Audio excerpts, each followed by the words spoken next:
महाराज की जय. बघा आता आपण सर्वजण या रायगडावरील अतिशय महत्वाच्या ठिकाणी आहात. झुकल्या वाकल्या गर्विष्ठ माना यात शिवमंदिरी अखंड महाराष्ट्राचे राजे छत्रपती शिवाजी राजांचा हा दरबार आहे दादा. इथेच 350 वर्षापूर्वी आपल्या राजांचा राज्याभिषेक झाला. समोर आपण दर्शन घेतलं, महाराजांची पंचरत्नूंची मेघडंबरी पाहिली. त्या जागेवरतीच त्यावेळेस राजांचं 32 मणाचं सुवर्ण सोन्याचं सिंहासन होतं.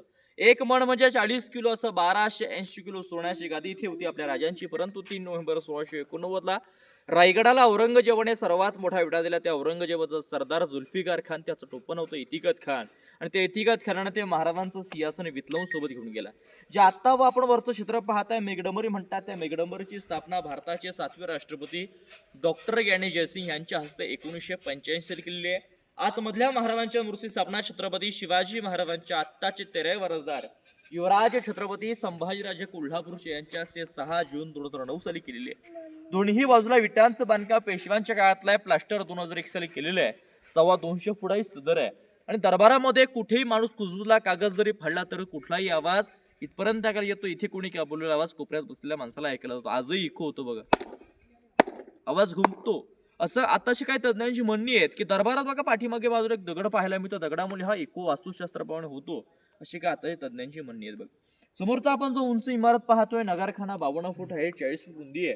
उजव्या साईडला 12 पाऱ्यांची ना वरचे आटे आहे. पूर्वी याच्या आतमध्ये नगारे वाजवले, किल्ल्याचा महादरवाजा बंद केल्याचा. लांबून पहा, बाहेरून पहा, मुंबईचे गेट ऑफ इंडिया सारखं दिसू की नाही, परंतु गेट ऑफ इंडिया सारखा हा पाहायला मिळत नाही. गेट ऑफ इंडिया याच्यासारखा पाहायला मिळतो. इंग्रजांनी याची कॉपी करून त्या ठिकाणी डुप्लिकेट गेट ऑफ इंडिया मानला. ही वास्तू 400 वर्षापूर्वीची आहे. मुंबईचा गेट ऑफ इंडिया आता 1924 साली इंग्रजांनी बांधलेला आहे. हा बाल्य किल्ल्याचा मेन गेट नगारखाना.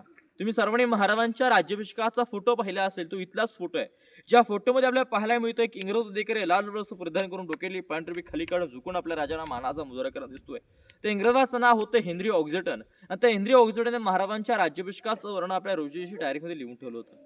तो काय म्हणतोय, छत्रपती शिवाजी राजांच्या राज्याभिषेक तारीख होती 6 जून 1674. राज्याभिषेकाला मी या दरबारामध्ये उपस्थित. दरबारामध्ये त्यावेळेस अंदाजे 6000 मावळे उपस्थित होते. राजे राज्याभिषेकाला आपल्या राजवाड्यामध्ये पहाटे लवकर उठून स्नान करून राजे जगदीश्वराज दर्शनी गेले आणि महाराजांची मिरवणूक हत्तींच्या अमृत नगारखान्यासमोर आली. राजांच्या सिंहासनाच्या बाजूला राष्ट्रमाता राजमाता जिजाऊ मासाहेब बसल्या होत्या. अष्टप्रधान मंत्रिमंडळ, राणी वजा शंभूराजे राजाराम महाराज बसले. दरबारामध्ये 6000 मावळे राजांच्या आतुरतेने वाट पाहत होते. राजा हत्तींच्या अंगावर खाली उतरून याच राजमार्गाने राजे त्या 32 मणाच्या सोन्याच्या सिंहासनावरती विराजमान झाले. राजांवरती छत्र हरलं गेलं, फुलांचा वर्षाव झाला. काशीवरून आलेल्या गागाभट्ट्यांनी 7 नद्यांच्या 7 समुद्रांच्या पाण्याने महाराजांचा अभिषेक केला. फुलांच्या वर्षाव झाल्या आणि महाराज इथे छत्रपती श्रेणी दरबार एक ललकरी झाले. शेवटला जे म्हणायचं आहे की महाराज प्रौढ प्रताप पुरंदर क्षत्रिय कुलवंश सिंहासनाधीश्वर महाराजाधिराज श्रीमंत योगी छत्रपती श्री शिवाजी महाराज की जय. जय भवानी जय शिवराय अशा जय जयकारामध्ये महाराजांचा इथे राज्याभिषेक झाला. आणि याच दरबारात या सिंहासनावरती धर्मवीर छत्रपती संभाजी महाराजांचा राज्याभिषेक 16 जानेवारी 1681 साली इथे साजरा झाला. बघा महाराजांचा हा दरबार दिवाणे किंग कोट छत्रपतींची सिंहासनाची जागा इथे होती. आता पुढे आपण होडी समाल बाजारपेठेची माहितीला जाऊयात. बोला छत्रपती शिवाजी महाराज की जय.